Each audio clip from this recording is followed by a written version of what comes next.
So I'm like, okay, whatever. So I start to read this book, but the first chapter is talking about some war in some country I've never heard of, and I'm like, whatever. So I skip forward, and then these little kids are talking about a beautiful woman. Okay, I'm a dude, okay? You start talking about a beautiful woman who comes with a clap of thunder from above and smells like roses, well, you got my attention, okay? God knew how to bait me. Jesus could have appeared to me that night in the room, and I would have shooed away the phantasm. Right? Because all my teachers told me, these are mass hallucinations, these kind of things, and, it's a ghost or something like that, But if you start talking about a beautiful woman, well, that's interesting. So I start to read this, and I don't get it. It's super Catholic, and I'm like, what? I don't even know what some of these words are. And all of a sudden, stuff's in quotes, like she's talking to them. So I'm thinking that this is a ghost thing. This is like, back in the day, I used to watch In Search Of. Anybody remember that? With Leonard Nimoy. Wah, wah, wah, wah, wah. He'd be looking for Bigfoot, Sasquatch, and Nessie over in Scotland. So I'm thinking it's one of these kind of things, and I'm like, oh, this is groovy, man. This is cool. So I keep reading it, and I'm like, okay, wait. She's talking. That's trippy. So I keep reading, and then she starts to tell them things like this. I've come to tell you that God exists. I'm like, oh, no. No, wrong. I'm like, lady, this was so cool, man. You seem so sweet and nice and lovely and beautiful and all that, but this, that's where it just took a turn for the worse. And I'm like, all right, well, I can talk about God. Every drunk, every addict talks about God. God for me was Jerry Garcia or a tree or nature or whatever. You got tons of people in Sedona, Arizona who think a hot rock on their belly button is God, okay? Anybody can talk about God. It's not a big deal. Everybody talks about God. But then she starts saying that she was the mother of Jesus. And I'm like, wait, what are you talking about? Myths don't have mothers, okay? Fairy tales don't have moms. That's not real. You do know that, right? But see, not once when I was a kid, between Scooby-Doo and Popeye, when the Preacher Man was on, not once did I ever hear that Preacher Man talk about the mother of Jesus. Never did I hear this. So I was like, what are you talking about? So I kept reading, and I was so drawn to what this woman was saying. And she was saying, like, if you knew how much I loved you, you would die. I'm like, who are you? What are you talking? I don't even know you.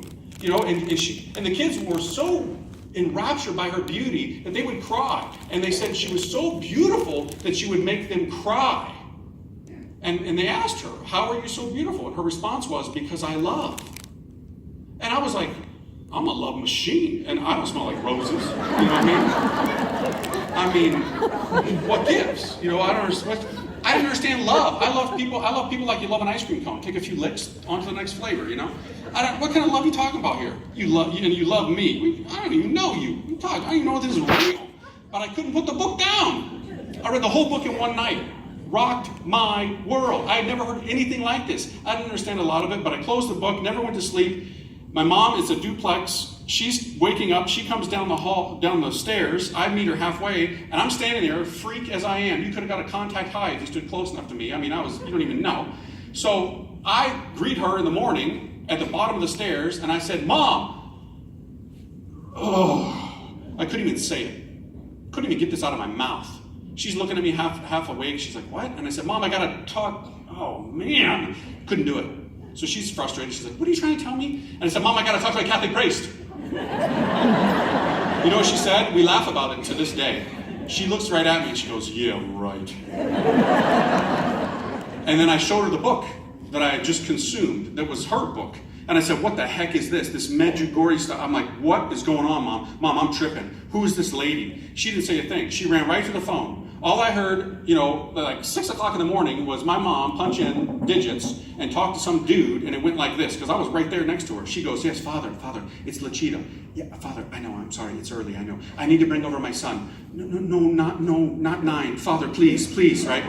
Because priests are human beings. They got to get up, do necessary human functions, put their pants on, everything else, So he's trying to set it up for later. So she calls another one. That was trying to set it up for 9:30. She's like, no. So finally, I said to my mom, because I knew that there was one of these God things on the military base, Norfolk Naval Air Station. At that time, it actually had 2 Catholic chapels on it. Now it only has 1, but one was right by the main gate. I saw it every time I came to their house, and I knew it was there, so I'd walk on the other side of the street to avoid it. So I knew it was there. So I said, Mom, isn't there one of those things? She goes, yes, Donnie, run, right? So I did. I threw the book down the hallway. I bolted out the front door, long hair flying in the wind. I ran across the base. I get there, but I'm not going in. I don't do church, okay? Oh, man. So I wait for a break in traffic. Well, no, actually, first I went over to the chaplain's office. And I yelled out down the corridor at a little after 6 o'clock in the morning, Catholic priest, right? And why was I doing that? Because in that book, this mystical woman who smelled like roses said that if you want peace and happiness, you have to go to a Catholic priest and confess your sins. So I'm like, I need to find me one of these dudes. So I go busting in there, and I'm Catholic priest. Nobody wants to approach me. I look like I'm going to rob the place, you know.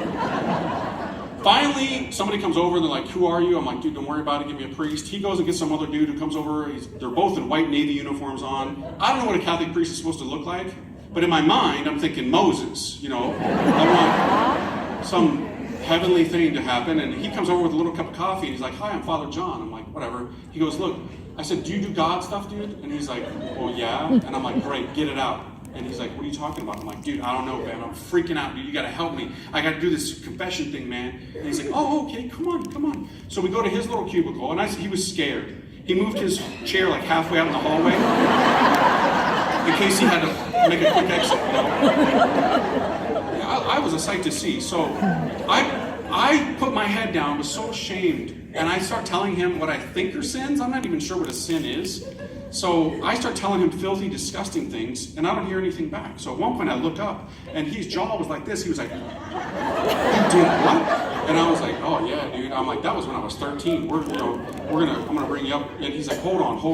He goes, when's the last time you went to confession?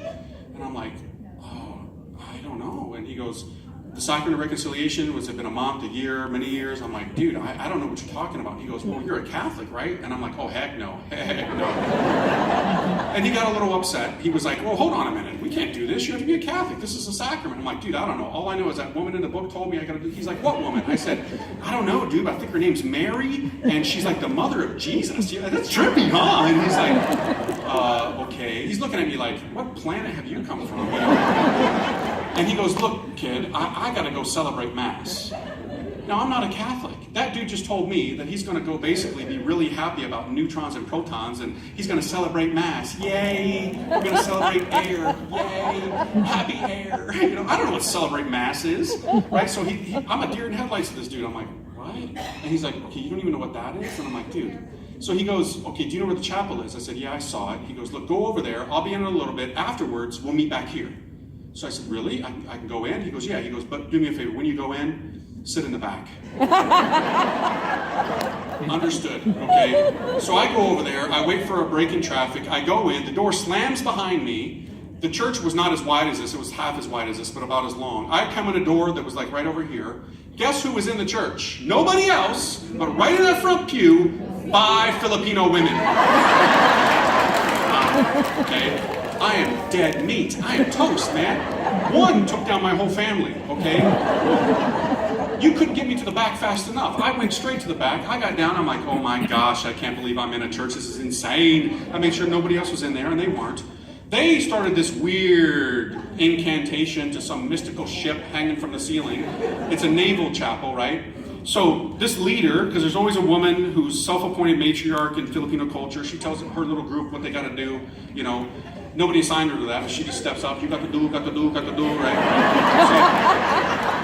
So she pulls out a necklace from her purse, which makes the other ones pull out their necklace. And she starts this weird incantation to the boat.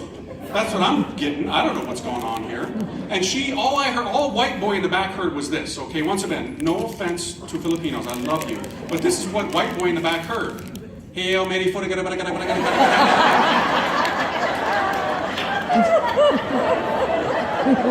something. I don't know what that woman is saying, right? And then the other 4 reciprocated something with their little unit that went like this. Holy Mary, unintelligible. I mean, what is going on here? So this continued for a few minutes, and I'm looking at this like, I don't know, man, I might bail out of here. This is nuts. And then all of a sudden the Filipino, the leader, she turns around to long-haired freak in the back, holds her necklace up in the air, yells across the pews to me, and goes, young man, would you like to pray the next decade, please?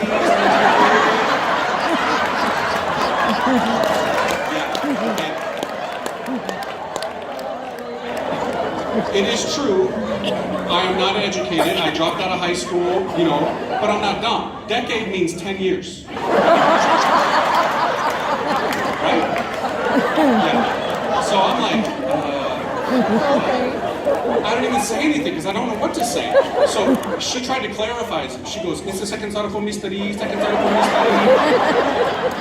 I don't know what is going on here, right? So I don't even respond. But she turns around, they kick it in gear again, and I'm literally thinking to myself, oh man, you're going down, sister, with your little Wiccan coven in here. When that priest comes in, because I'm thinking they don't know he's coming in. Oh boy, it's going to go down, right? When the priest comes in, this ain't church. What are these weirdos doing up in here, right? They're doing some Wicca coven weird stuff, man. A little witchery going on in here. It ain't good. So I don't know what's going on. So they do this thing forever. It seemed to go forever. And I'm like, where is that dude? So finally he comes in. Now he comes in wearing a robe, like a hippie. Had this like dress on with a flower on the front. I'm like, whoa. And he comes in, he says hello to them, hey, morning, And then he comes up and he starts doing weird stuff, like at a podium and then a chair. And the microphones were horrible. Okay, the Catholic Church, we got serious issues with microphones. We need the bunny in there, get some new batteries in those bad boys, because it's horrible, right? My first experience in the Catholic Church sounded like this.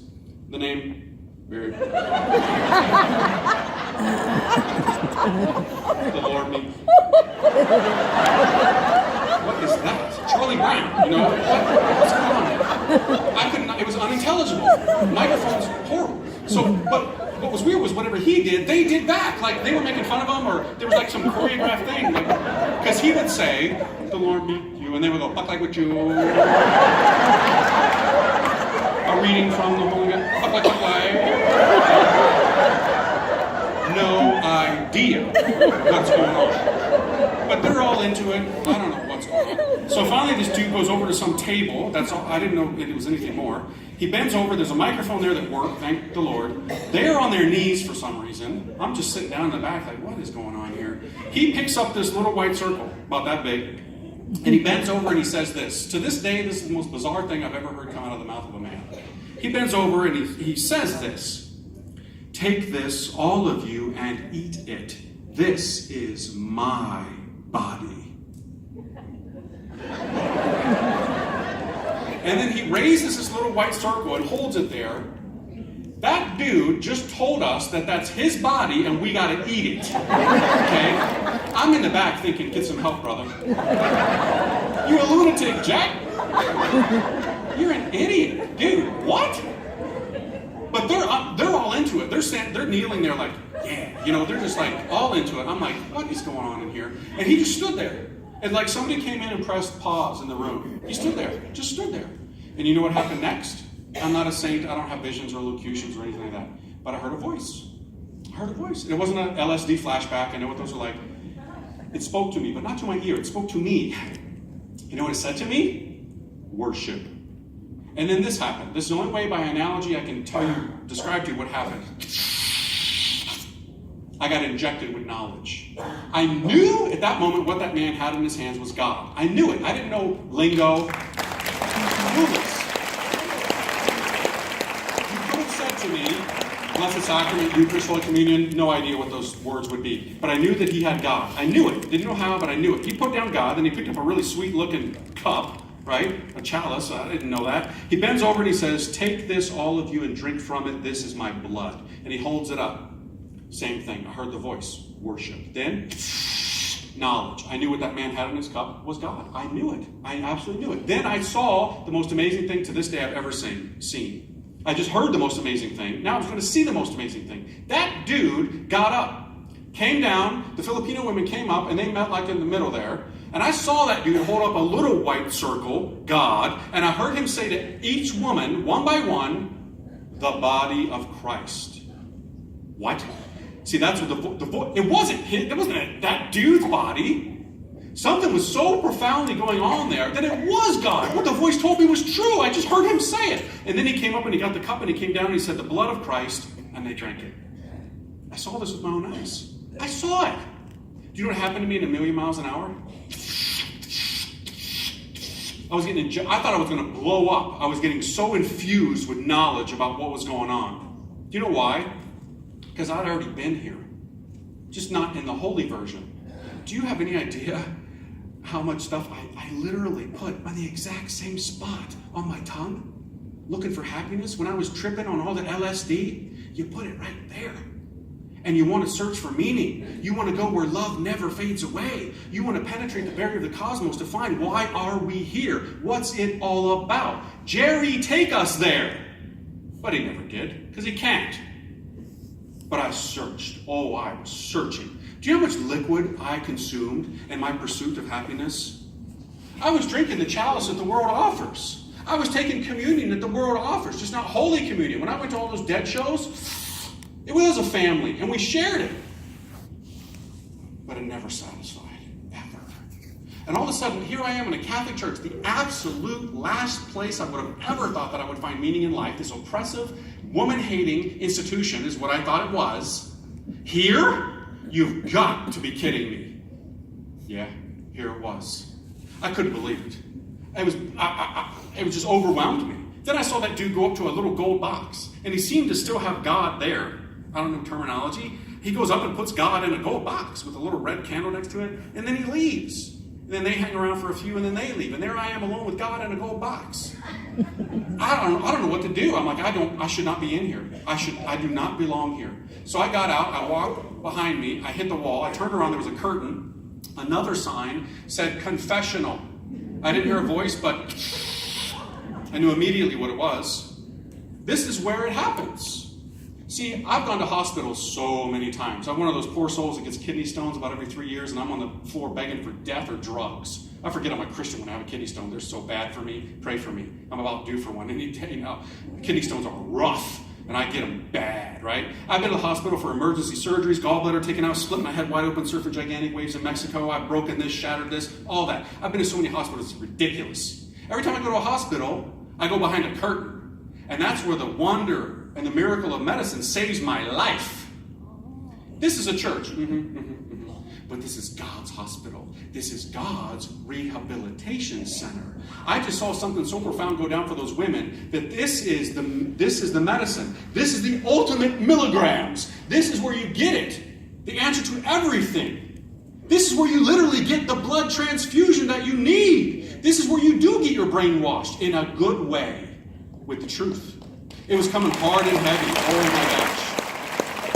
That happened in less than an hour from when I went into that church. I go back over to the dude's office and trip that dude out, man. I told him I heard a voice. He was like, oh boy. And I understand that now, because I get people coming up to me all the time. Father, I see things. Father. I'm like, okay, get back on your meds. You know, some people do, but a lot of that, you know, people come up to me with a picture of a cloud. They're like, do you see it, Father? I'm like, dude, it's a cumulus cloud. I see nothing, okay? Maybe you do, maybe it's a gift for you, but the majority of that stuff is just a cloud. So I understand, you know, I get it. He was looking at me like, you know, you need help. So I'm like, dude, I don't know what to do. Tell me what to do. So he goes, look, I got a busy day. Come back tomorrow. He gives me a painting of Jesus, a crucifix from his wall, and a portrait of his grandpa. Weird, right? I have no idea. That dude just gave me Jesus, and grandpa, and he tells me to go home, come back tomorrow. So I go home to my mom's place. I throw away everything in the room, all my drug paraphernalia, all my Mrs. January, February, March, hidden in the floorboards, you know. Chucked it all. Hung up Jesus, and grandpa. Pudgy dude with a little white hat. I don't know. You know, I don't know what this dude is. I have no idea who Grandpa is, but I would find out, you know. John Paul II, of course, but I didn't know that. I'm not up on these things, you know. So I didn't know what to do. So I'm like, I could royally mess it up in one day. So I got down on my knees, did what the kids were doing in the book. I held my hands like this, and I tried to pray. But I'm about to talk to somebody I can't see. Either I am a lunatic now, or I just got religion. So I don't even know how to do it. You know, rub-a-dub-dub, peekaboo, where are you? Where are you? You're God, but everybody seems to look up, but I guess you're everywhere. I don't know. I mean, so I don't know what to do. I'm expecting roses and a clap of thunder like happened to them. That's not going down. I don't smell anything, you know. And the picture I put up of Jesus right in front of the dresser, you know, I'm like, you're God. I'm not the picture. I'm not stupid, but I'm like, okay, you're real. like, this is freaking me out, dude. And I'm like, I didn't understand it. Because I'm like, if you know everything I've ever done, I've done a lot of bad stuff, man. I used to shove old Japanese ladies down to Yokohama and rip them off. I did. I stole their purses from right there, throw them down on the ground. I was so bad, I can't even tell you. I had a gun to my mom's head. I didn't even know the things that I did. So I'm looking at this and I'm like, if you're God, I don't get it. Why are you not like this? Yes, I'm God. I'm going to smack you upside your head, you little filthy perv. Right? That's what I deserved, was a divine beatdown. But it wasn't. It was like this. And the heart was on fire. And the eyes, the eyes, looked right through me. And I lost it. I started crying like a human being can't cry. I had so much fluid coming out of my face, my eye sockets, it was pouring off my chin like a river. Do you know how long that lasted? All day. All day. I'm no mystic, man. It was a grace. You know what I call it now in one of my books? Divine detox. Okay? God not just putting a Band-Aid on the soul, but getting to the root of the problem. Sin. I didn't know all the depths of it, but I got on my knees and I cried out for him. He came like a fire hydrant of love and mercy to my soul. I mean, hard and heavy. And I cried with heaves of tears and crying all day on my knees. The whole day went by. I hadn't even got back to the house. I got back to the house before 8 a.m. I was on my knees all day, unaware that there was even a world around me.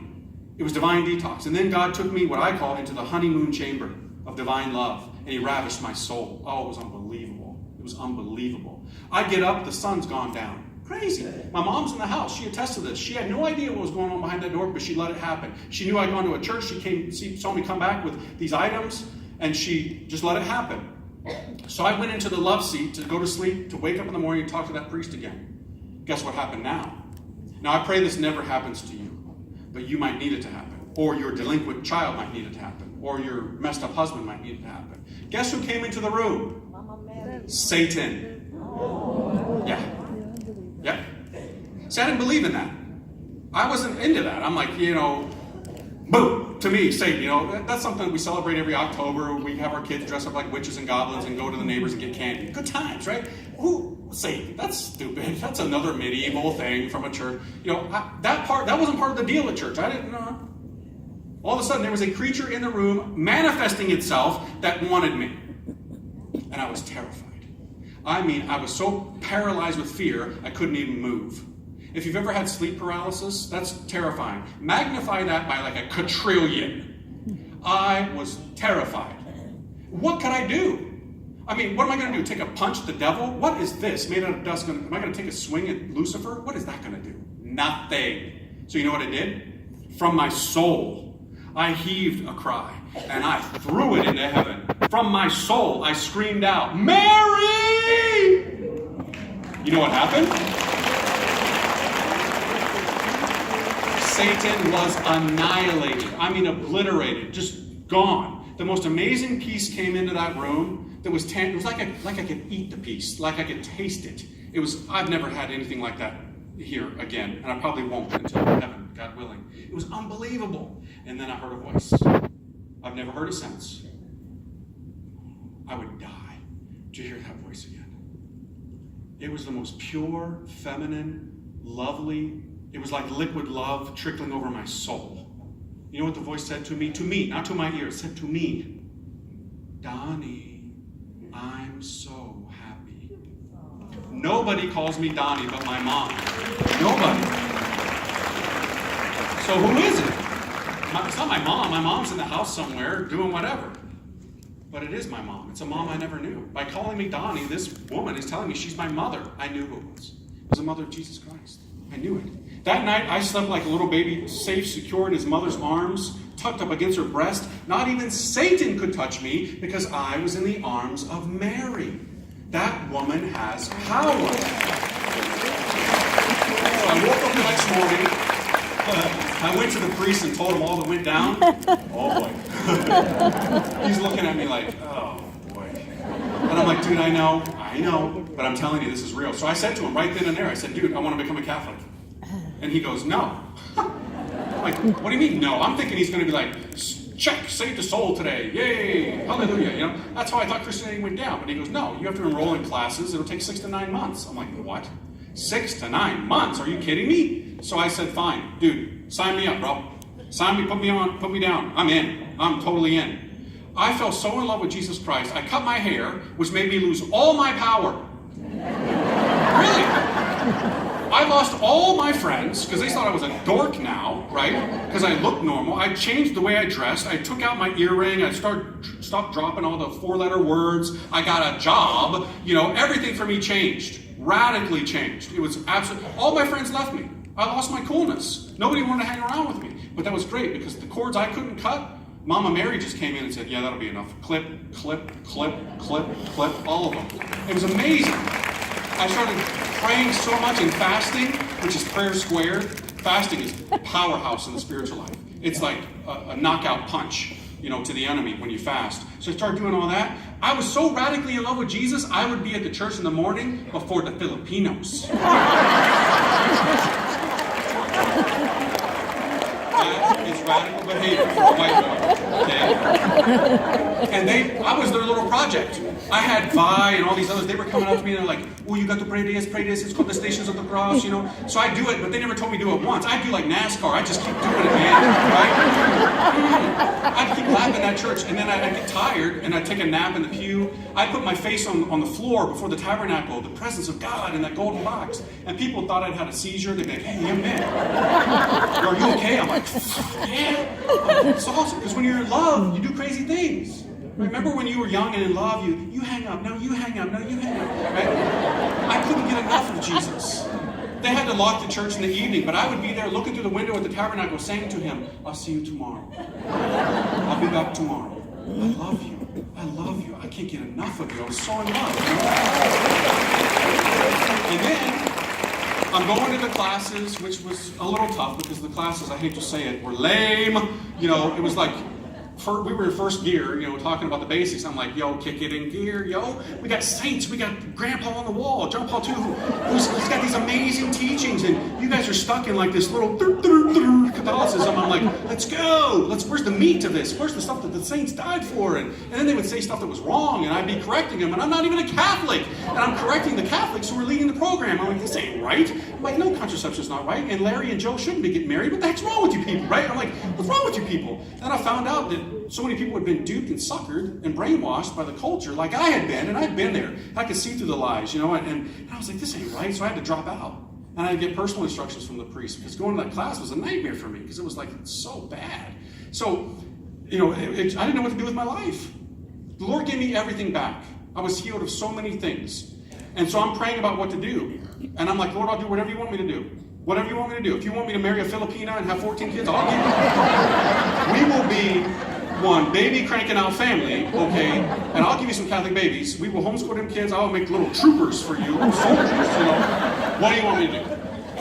Every time I went to Mass and I saw the priest, I was so drawn to it. But I was like, there's just no way that could happen. I mean, my past indiscretions, that's not a possibility. The Filipino ladies come up to me and they're like, you should become a father, you should become a priest. So I wasn't telling everybody my filthy past. So I said to the one who told me this, and was most insistent, I said, look, I'm not a Catholic. I mean, I'm in the process, Father's helping me, but you see me at Mass every day, but you see me not going to communion, right? She's like, oh yes, I was wondering about that. And I'm like, yeah. I got a really bad past, okay? Everything is radically different for me now, but I could never become a priest. So she goes, oh, okay, so if you don't become a father, I have a beautiful daughter. Trying to help me out. I'm like, I've been down that road many times. Okay, I'm good. And so I just kept praying. I didn't know what to do, but I just fell in love with what was going on up there in the sanctuary, and what Father was doing behind the curtain, and I prayed and prayed and prayed. And eventually I sent away postcards to these religious communities, and one that promotes divine mercy, right, said, yeah, come and visit. So I was like, I went, and they hesitantly, and rightly so, you gotta be cautious with this kind of stuff, so they were like, well, yay for what God has been doing in your life, but if we allow you to enter, which we gotta pray about, it's gonna be a long process. So I'm like, understood, totally understood. So they prayed about it, they accepted me, and I came in, and it took 10 years to go through all the studies and everything. So I was ordained a priest in 2003, so on May 31st of this year, I'll be a priest for 15 years. Praise for Jesus.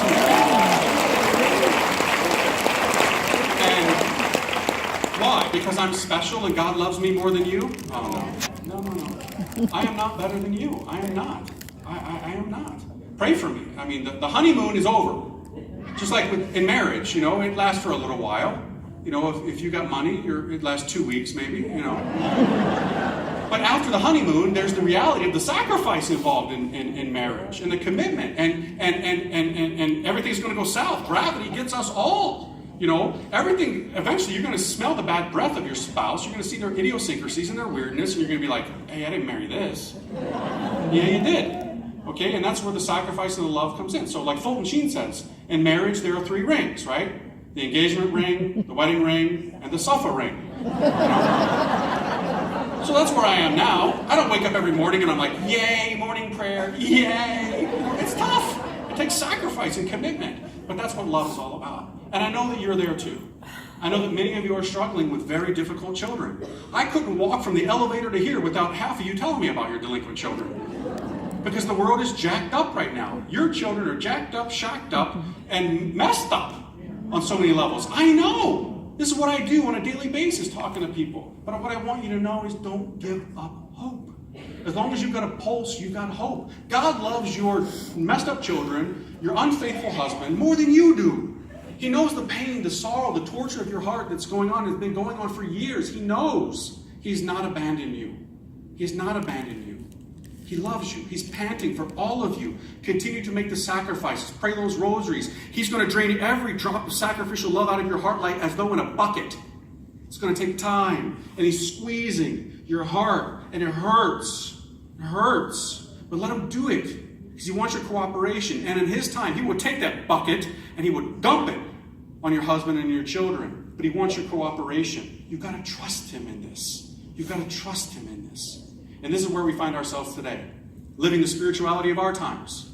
Jesus, I trust in you. Jesus, I trust in you. The whole world doesn't want me to trust you. The world wants me to tell you to abandon Catholicism and to leave because of all the criminal and sinful things that even your priests have done. And I see it in parish after parish, and I have every reason to leave. But where else are you going to go? Where else are you going to go? Unless you eat my flesh and drink my blood, you don't have life.